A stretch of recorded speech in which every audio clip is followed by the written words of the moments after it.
સંધાન all Gujarat integrated classroom સેટેલાઇટના માધ્યમથી જોડતી કડી એટલે સંધાન. Myself Mitesh J. Patel from Tolani College of Arts and Science, Adipur, Kutch. Now today my topic is trees in graph theory. So first of all I would like to introduce graph theory's beginning. Graph theory का beginning एक बहुत बड़ी कहानी है. इन Prussian the कॉनिक्सबर्ग bridge problem, तो प्रिजल river के ऊपर एक ब्रिज था. वहाँ पे टोटल यहाँ पे आप देख सकते हैं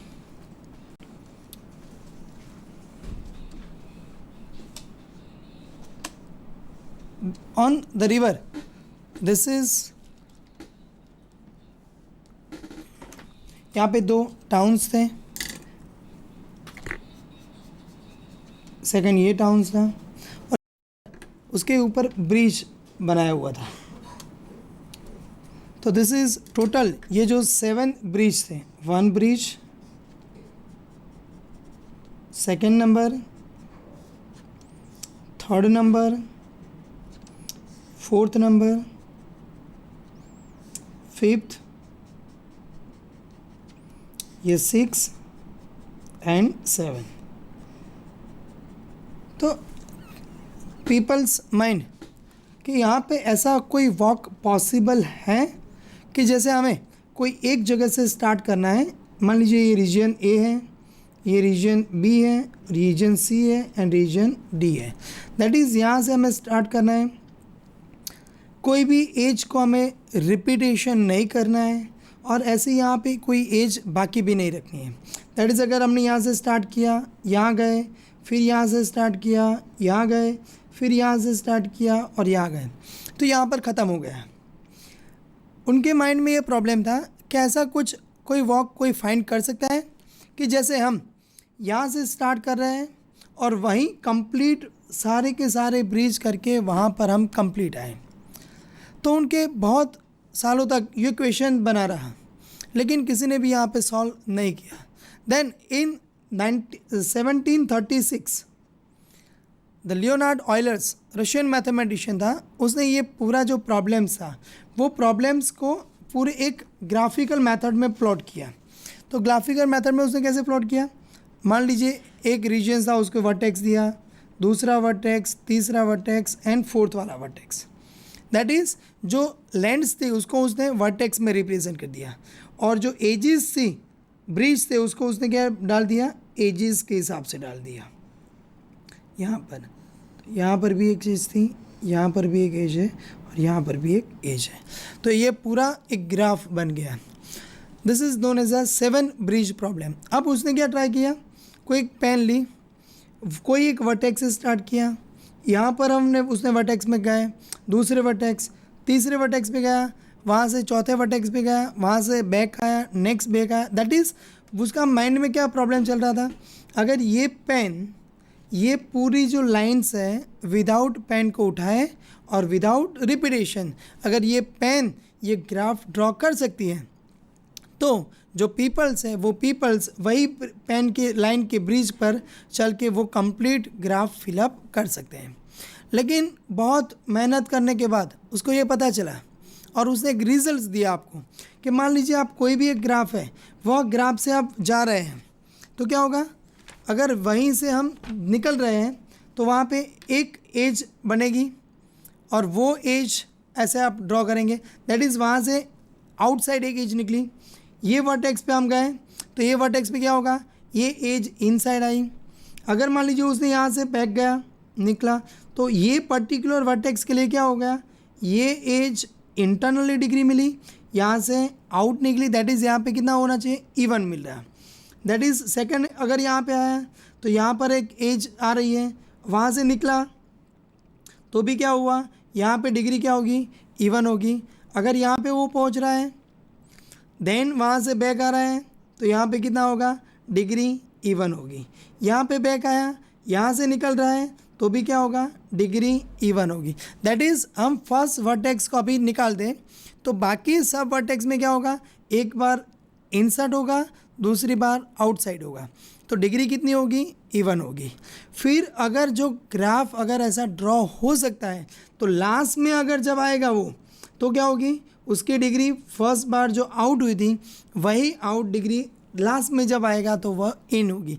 दैट इज़ अगर हमें कोई वर्टेक्स से स्टार्ट करके वही वर्टेक्स पर अगर हमें रिपीट आना है तो क्या हो जाएगा, टोटल हर एक वर्टेक्स की डिग्री क्या होनी चाहिए, इवन होनी चाहिए। मैं आपको अगेन बता दूं कि degree of vertex means what, जो भी कुछ वर्टेक्स है उसके साथ जो नंबर ऑफ एजेस इंसिडेंट हुई है, this is known as a degree of a vertex. तो यहाँ पे जो ऑयलर्स ने यहाँ पे देखा, यहाँ पे कितनी डिग्री थी, 3, यहाँ पर भी कितनी डिग्री है, 3, यहाँ पर भी कितनी डिग्री है, 1 2 3 4 5, यहाँ पर भी कितनी डिग्री है, 3। सो दैट इज़ व्हाट, यहाँ पर एक नहीं हर एक डिग्री ऑफ वर्टाइसिस कितने हैं, यहाँ पे ओड डिग्री ऑफ वर्टाइसिस। तो ये वॉक पॉसिबल नहीं है, वो 1736 में ऑयलर्स ने बताया। देन अब जनरली हम स्कूल में ऐसा एक क्वेश्चंस पढ़ा करते थे कि जहाँ पर अब प्रेजेंटेशन में देख सकते हैं कि यहाँ पर एक पजल्स दिया हुआ था जो हम स्कूलिंग में ऐसे ड्रॉ करना चाहते थे कि ऐसे इसको ग्राफ को ड्रॉ कर सकते हैं कि जहाँ पर कोई भी हमें पेन उठाना नहीं है और कोई भी वर्टेक्स को रिपीट नहीं करना है। तो ऑयलर्स ने 2 रिजल्ट्स दिए हमें। नंबर रिजल्ट 1 दिया क्या था, a connected graph G is Euler graph if and only if the vertices of G are of even degree. That is Euler graph में क्या होगा, हमने कोई वर्टेक्स से स्टार्ट करके वही वर्टेक्स पर हमें रिपीट आना है, बैक आना है, तो क्या होना चाहिए, हर एक वर्टेक्स की डिग्री इवन होनी चाहिए। सेकेंड क्या हुआ, ऑयलर्स ट्रेल, अगर हमने एक वर्टेक्स से स्टार्ट किया और दूसरे वर्टेक्स पे जाना है तो क्या होगा, जो वर्टेक्स हम स्टार्ट करेंगे वो वर्टेक्स कितने डिग्री वाला होगा, ओड डिग्री होगा, और जहाँ पे हमें बैक कंप्लीट करना है वो भी कितना होगा, ओड डिग्री वाला होगा। और बाकी जो इंटरनल वर्टेक्स होंगे वो इंटरनल वर्टेक्स में क्या होंगे, हम जाएंगे वहाँ से बैक निकलेंगे, हम जाएंगे वहाँ से बैक निकलेंगे, सो दैट इज़ वो इवन डिग्री वाला वर्टेक्स होगा। That is only 2 vertices of odd degree हो और remaining vertices of even degree हो तो क्या पॉसिबल हो सकता है, हम वो ओड वर्टेक्स से स्टार्ट कर सकते हैं और लास्ट में बैक वो ओड दूसरा ओड वर्टेक्स पे जा सकते हैं। आप जो स्कूल में देख रहे थे कि ये प्रॉब्लम में आप देख सकते हैं, तो यहाँ पे वर्टाइसिस की डिग्री कितनी है, फर्स्ट वर्टेक्स अगर आप देख सकते हो तो उसमें 1 2 3 4 5, सेकेंड में भी 1 2 3 4 5, थर्ड में भी 1 2 3 4 5, that is every vertices of degree odd number. So ऐसा walk according to Euler's possible नहीं है। अब मैं यहाँ पे टॉपिक्स है ट्रीज, तो उसके पहले थोड़ी बहुत ग्राफ की डेफिनेशन बताना चाहता हूँ। तो यहाँ पर आपके पास जो प्रेजेंटेशन में वर्टाइसिस ग्राफ ड्रॉ किया हुआ है V1, V2, V3, V4 and V5। तो वहाँ पे देख सकते हैं आप जो V5 वर्टेक्स है उसके कोई भी एजेस इंसिडेंट नहीं है, so this is known as a isolated vertex. जो V3 वर्टेक्स है उसके बाजू में उस पर जो ड्रॉ किया हुआ है एज E6 वो क्या है, V3 पर से ही V3 पर ड्रॉ हुआ है, this is known as a loop. Second, आप V1 V2 वर्टेक्स के बिटवीन में देख सकते हैं इवन एज है एंड E2 एज भी है, तो वो एजेस किसे हैं, having a common end point, so this is known as a parallel edges.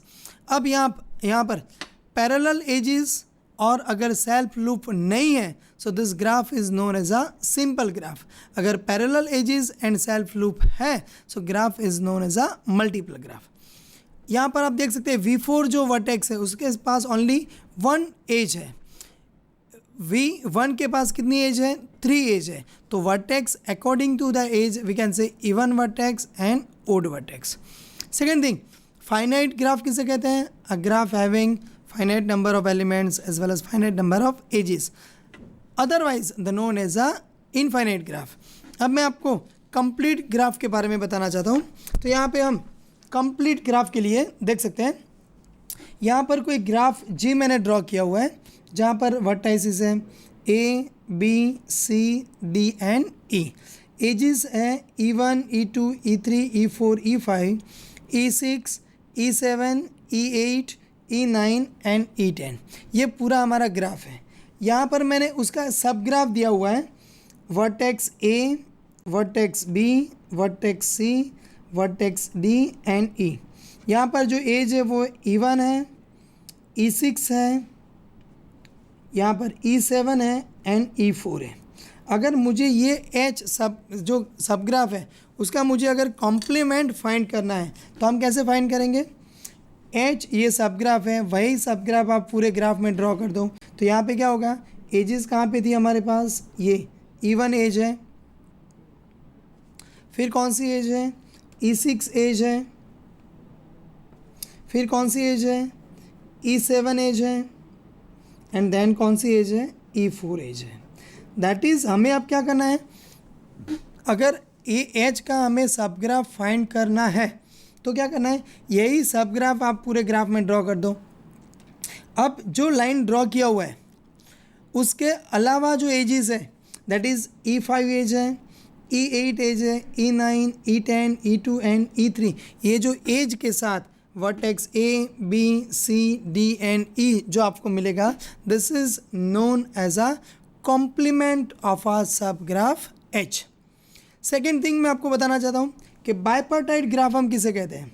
तो मान लीजिए कोई पूरा एक ग्राफ है, वो ग्राफ को अगर हम वर्टेक्स को दो पार्ट में डिवाइड कर सकते हैं, vertex A, vertex B, vertex C। यहाँ पर वर्टेक्स है V1 एंड वर्टेक्स है V2। अगर यहाँ पर एक ऐसी एज है जो V1 A को V1 के साथ जोड़ रही है, C को V2 के साथ जोड़ रही है, B को V2 के साथ जोड़ रही है, so this is known as a bipartite graph. Next है कंप्लीट बाइपार्टाइट। अगर हमें कंप्लीट बाइपार्टाइट चाहिए तो उसका मतलब क्या होगा? ये जो सेट ऑफ वर्टाइसेस है A, B, C और यहाँ पर जो V1, V2 ये सेट को X और Y, यहाँ पे पूरा सेट V है उसको हमने डिवाइड कर दिया है X यूनियन Y में। तो every vertices of set X are adjacent to every vertices of set Y, that is B is again adjacent to V, यहाँ पर again adjacent to V। so यहाँ पर हम देख सकते हैं कि complete बाइपार्टाइट ग्राफ में क्या होगा? ये वर्टेक्स X के वर्टेक्स Y के हर एक वर्टेक्स के साथ एडजेसेंट होंगे, Y के हर एक वर्टेक्स X के हर एक वर्टेक्स के साथ एडजेसेंट होंगे। दैट इज़ अगर मान लीजिए यहाँ पे M वर्टाइसिस है, यहाँ पर N वर्टाइसिस है, तो कंप्लीट बाइपार्टाइट ग्राफ में क्या होगा? Total number of vertices equals to what? The M plus N and the total number of edges कितनी हो जाएंगी? यहाँ पर A कितनी किसके साथ? 2 के साथ, B 2, C 2, that is how many vertices?